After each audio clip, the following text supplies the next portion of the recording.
Please raise your right hand. I, Jumaane D. Williams, I, Jumaane D. Williams, do solemnly affirm that I will support the Constitution of the United States I will support the Constitution of the United States, and the Constitution of the State of New York, the Constitution of the State of New York, and that I will faithfully discharge the duties of of the Office of Public Advocate for the City of New York, of the Office of Public Advocate for the City of New York, according to the best of my abilities. according to the best of my ability. Congratulations.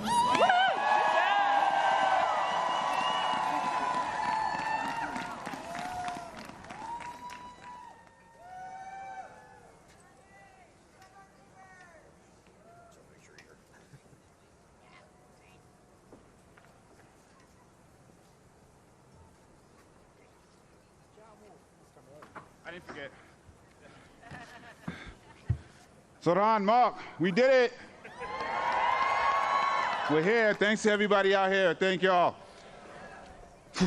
Peace and blessing, love and light as we begin a new term, a new era for New York City. Thank you, everyone. I want to thank Amadou and these inspiring families for being here at this ceremony in New York.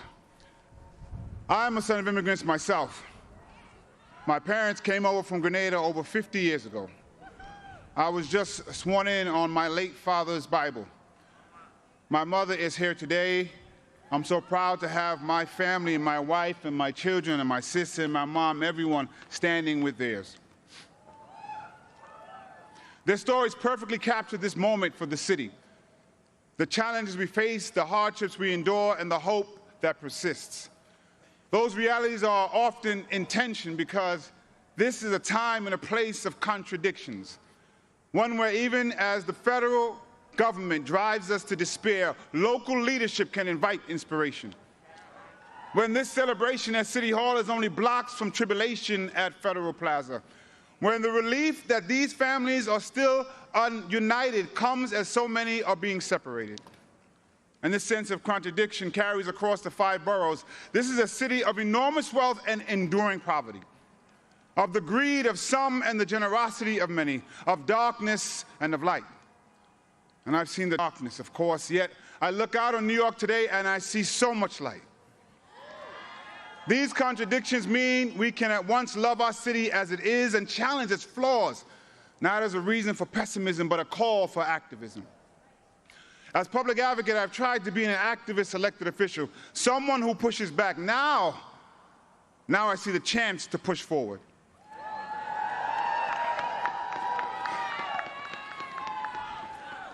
To provide accountability aimed at the ideal that government has an opportunity and an obligation to do good. At the core of public service and progressivism is the principle of making government work and showing people it can work for them. That means we need to meet people where they are, also show grace instead of ignoring what brought them there, and be honest about why.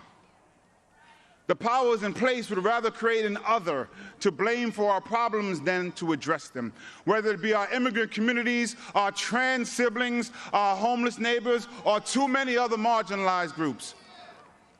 Rejecting those ideas means naming the reason that the powers in place perpetuate them, because if we are divided, the status quo stands.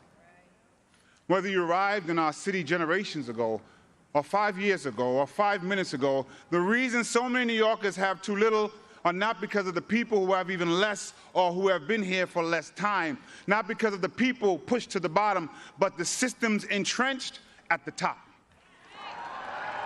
That's where we should focus our anger and our action. If we are not driven apart by the divisions of our races, our religions, our identities, but pulled together by the commonalities in our emotions, our needs, and our humanity, then we can all climb. I know that the project of New York is possible.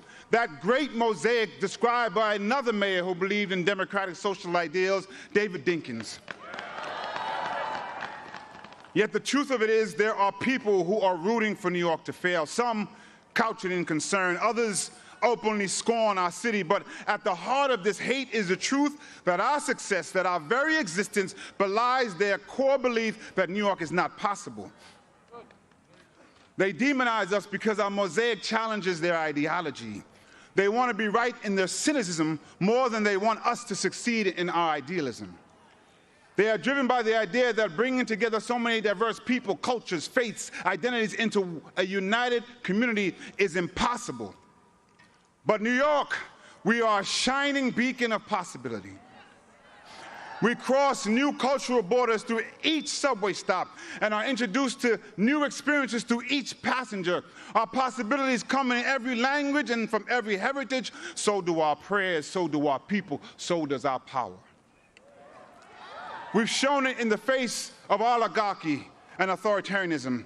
Neighbors standing with neighbors across borough and background to defend immigrant communities and feed hungry families. We see it in the multicultural mosaic that brought us to this very moment. Even with this great moment, I know that realizing the full potential of our possibility will not be easy. It never has been. Yet I believe it's possible to make great progress because I've seen it through my years in the building behind me and the streets before us. I've been in our movement and I've seen things move. The simple truth is that governing is hard, that achievement is exhausting, and I aim to assist my partners in government when possible and hold them to account when necessary to learn from what we've done and guide what we can do. I believe in this possibility that with the people, the tools, the passions, and the compassion that we need, we can meet the moment and create change. We can look into the unknown and see opportunity. That's the thing about uncertainty. Anything can happen, but anything can happen. We could make New York more affordable, more safe, and more just. We could, we can, and we have to try. This optimism toward action is embedded not only in our city's heritage, history, but in my heritage. In Grenada, Maurice Bishop took up the fight for these radical, crazy ideas, socialist ideals like housing, healthcare, and education. He demanded that we move forward ever, backward never. And today I echo that call from the Isle of Spice to the island of Manhattan. He also cautioned that revolutionaries do not have the right to be cowards. We can be afraid, but we have to meet that courage to match it. There are things to be feared, but there is also reason to hope. Hope is the embrace of possibility. Hope and fear are undeniably connected. Hope is the belief that good can come. Fear is the worry that it won't. In these contradicting ideals, we are faced with a choice, and I choose hope. In other words, I have faith. But faith without works is dead. So today, I'm committing to the work of public service, and I ask every New Yorker to commit their own talents to use what they have and do what they can for the success of our city and everyone who calls it home. I don't know if when my Grenadian mother arrived as a teenager, she hoped that a half a century later her son would speak from these steps. But she could have, because here in New York City, we choose to celebrate possibility and work to make reality. I wish I could go back and tell my younger self that. Instead, I'll say it to my daughters today, to the children of the Perez-Araneda family, to everyone who may question their own worth like I did, or whether it's worth fighting for the city with all its contradictions and problems and possibilities. And I gotta take a second to say something to so many young people who are out there. But I'm gonna say it to one person who's waited 49 years to hear it. Little black boy, you were worth it. And you always were.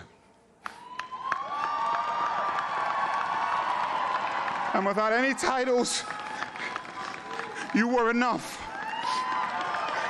You were always enough. And you deserve to accept love, and you deserve to be protected. And I'm honored to be here to help create a city that's worthy of that for you. And I'm so proud of you.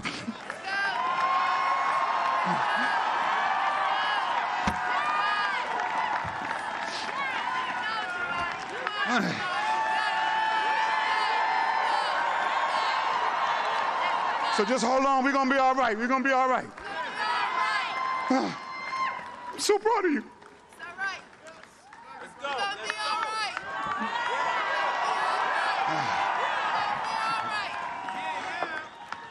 As we head into a new year, a new term, I want to ask all of you to take an oath with me.